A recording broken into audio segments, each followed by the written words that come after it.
I love how we do applause before the talk, in case it's not worth one after the talk.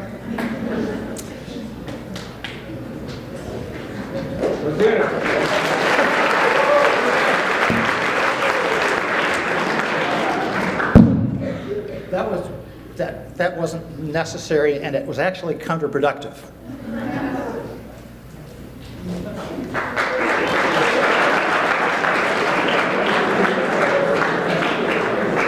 Okay, my plan was to start with a few moments of complete silence, because silence can be so awkward. Not always. Silence can be marvelous. If you're stopping by the woods on a snowy evening near a frozen lake and all you hear is gentle wind and downy flake, silence is absolutely beautiful.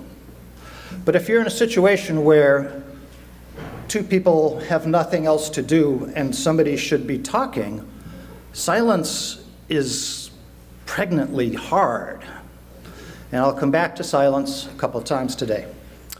I'm going to tell you a story this year, or that is pertinent, I think, to this year and this experience at Taft, when our community, our institutional family has faced hardships from within, disrespect, even hate, that are so hard. And this is a story that takes place about 30 years ago. But to put it in perspective, I need to give you a little bit of background on what it is like to have grown up McNeill in my father's household. And make no mistake, it was my father's household. My mom was the helper. My father, Professor William H. McNeill, was the son of a Scots Presbyterian minister. If anybody read or see A River Runs Through It? All right, there's a few of you. You people have met my family. Norm Maclean, the author of that book, was the son of a Scots Presbyterian minister. And when he came to the University of Chicago for his career, he and my father became fast friends because they were so much in common. And those of you who have seen the book or read the movie, Versa Visa, get that backwards, there's a scene where the father hears the news that his son has died, and he balls his fist up, and he pauses, and he shakes it free to get the emotion out, and he stands and he says in a firm voice, "This is hard news." And he goes upstairs to be by himself. That's how we did emotion in our family. Emotion hits you, and you meet it back, and you put it in a convenient place, and you think of, what am I going to do? What is my plan of action to take care of the job in front of me? Because you don't let your emotional weakness get in the way of your performance.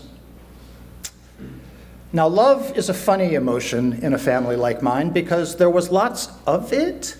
It just was never said. We were very close. We loved spending time together. There was never any question that our parents were devoted to us. But we didn't use the language. You didn't say, "I love you." You offered compliments. And you made sure that the lives of the other people in the household were good. I never left my room untidy because I didn't want my mother to have to pick up after me. But with love, if I had left my room untidy and I went downstairs and I said, "Mom, I don't have time to clean my room before I go to school. Could you do that for me?" She'd have said, "Of course, honey," because it gave her a chance to do something for someone she loved. So that's my family. Now we go back to about 30 years ago, and I am working at the Gunnery School. I'm leaving the admission office to become director of college counseling. My headmaster, noticing the word counseling in my job, thought that maybe being a little bit more in touch with my emotional side could be okay. So he sent me off to the Northfield Institute in June at the Northfield Mount Herman School. It still exists, but it's still called the Stanley King Institute. That's a name that probably rings a bell to many of you.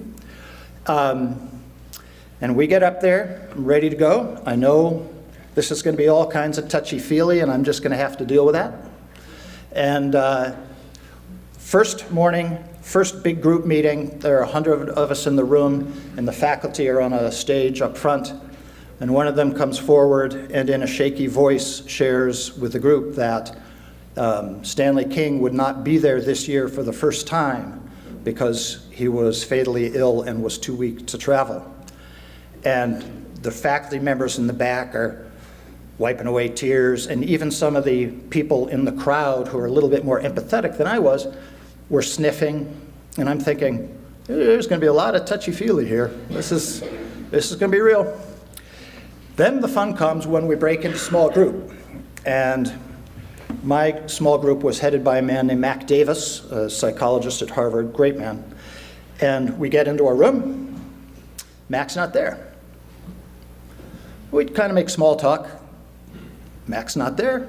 Eventually, Mac comes in, walks to the front, sits down.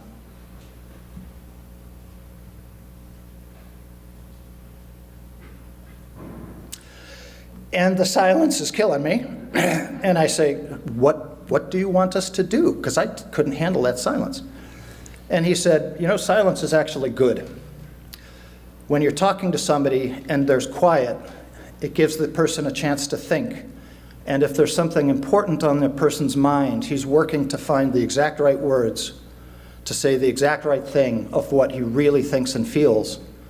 And if you talk, you break that important moment, and it's okay to just listen. I'm like, oh boy, I just broke the silence. I'm down one. And I know pretty soon I'm going to get roped into doing role plays and stuff like that, and I know I'm not going to like it, but I'm going to do it. And eventually he calls me down to take an active role, and he gives me my little card with my assignment, and I am to play a boy at a New England boarding school who just failed a class. And I'm meeting with my advisor to get support before I have to go home and face my parents. My advisor was played by Michael Townsend. That's a name a few people in the back recognize because he taught here for many years. And happily for me, Mike came from a family not too different from mine, so emotion was kind of tricky for him too. And I'm going to get into my role, and I'm going to do my thing. And I had a little ally on my side. And it's kind of weird, but right here, there's a little growth on the inside of my cheek. And if I bite it, whoop, the tears go. I can just turn on the waterworks like that anytime I want. So I'm going to turn on the waterworks. I'm going to give these people a show. And I sit down and I get ready. I bite my cheek and the tears go. And I say something like, oh man, Mr. T, this is going to be bad. You don't know my dad. You've met him, but you don't know him. I'm a McNeill man. We don't get bad grades. We're not allowed to get bad grades. And Townsend's like, whoa, oh boy. And I never let up. I just kept giving it to him. And soon, Dr. Davis says, okay, let's leave it there. And there's quiet, and then a voice in the back just goes, whoa. And I'm, yep. I came, I saw, I conquered, give me the Oscar. I am so touchy-feely. And as we're walking up to lunch, and I'm feeling all proud of myself, Dr. Davis comes up from behind, and Mac he's a big man, 6'6", 6'7", burly, and his hand comes down on my shoulder. It's a grizzly bear paw. And he says, Andrew, you're not that good of an actor. I'd like to talk to you about your father. Ah, man! I came here for role plays, not to get shrunk. This guy's going to shrink me. But I came here to learn, and I'm going to do it. Okay, Mac, let's do that. And the man spent an awful lot of time with me that week, way more time than was my fair share, without doubt. And towards the end of the week, he gave me a little talk, something like, Andrew, you need to come clean with your father. You need to tell him that you love him. You need to tell him how much you respect him and admire him. You need to be honest with him. And you need to do it soon, because he's going to die. Hopefully it's not for a long time, but it could be tomorrow. And if you miss the window and you don't say it to him, if you don't come clean with him, you're going to regret it the rest of your life. You're going to regret never saying thank you to a man who gave you so much. You can't miss this opportunity. Will you promise me you'll talk to your father? I will, Mac. And then he says, call me when you do. I really want to know how this goes. I will, Mac. And got up and he gave me a big old bear hug. And, you know, not the clunk, clunk, clunk man hug thing, but a hug. I'm like, whoa, so, all right, I'll deal. And the institute ends, and I go back to my apartment at Gunnery. And a couple weeks later, I find myself up at my dad's house, and I open the door. I'm here, and Andrew boy. And he comes forward, and I see him, and I go, ooh, there he is. That's the guy I got to talk to. Hi, Mom. Good to see you. And I didn't say anything that weekend. And I was up a little bit later in the summer, and again, I didn't find a way. Once we even were coming off the tennis court, and Dad put his hand on my shoulder, which was affection, and he said something to the effect of, my Andrew boy, your service was quite formidable today, which Mac had explained to me was, Andrew, I'm so proud of you. I love you.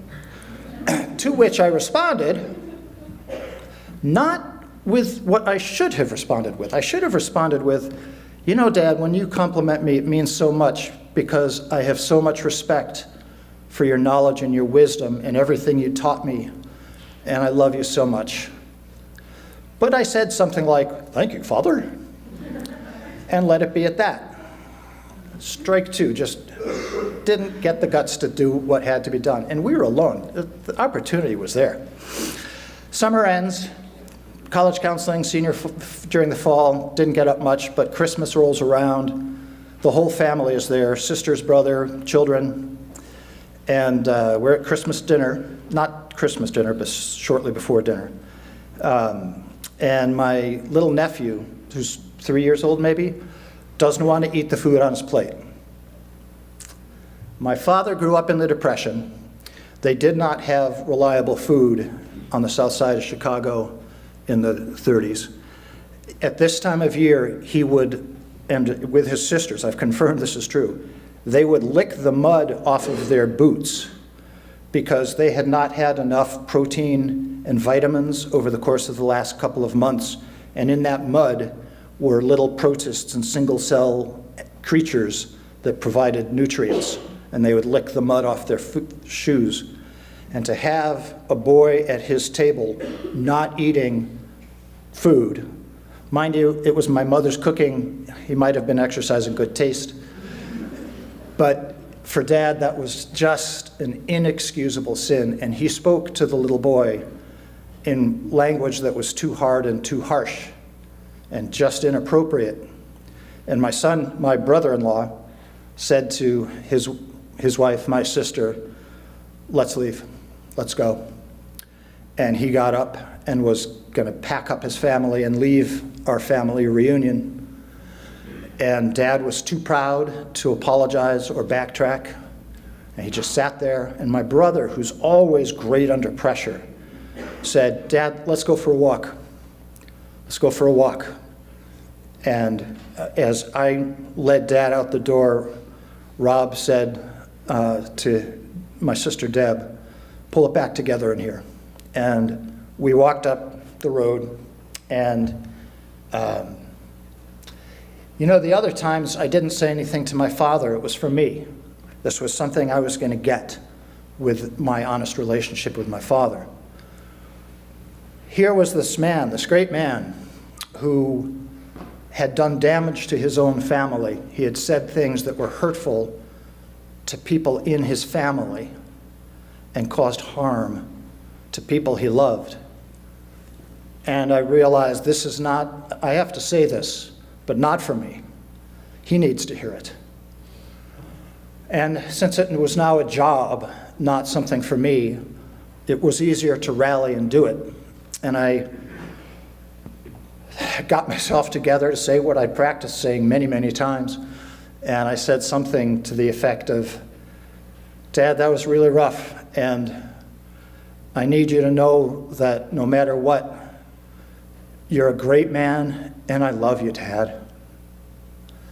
And he responds with that silence.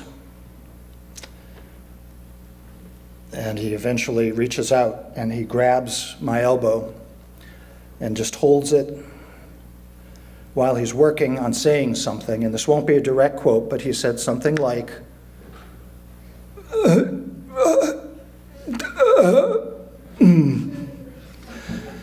I love you too, Dad. He couldn't do it. He couldn't say it. This man who had delivered lectures in front of 2 presidents and several kings on every continent couldn't choke out a word after hearing, I love you. And we made it back to the house. Peace was made. We had a fine Christmas. And went back to my apartment a week or so later, found Mac's business card to look him up and say thank you.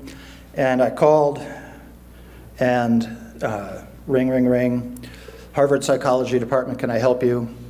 Yeah, this is Andrew McNeill. I was in Dr. Davis's group this summer at the Northfield Institute. I'd love to have a couple words with him if I may.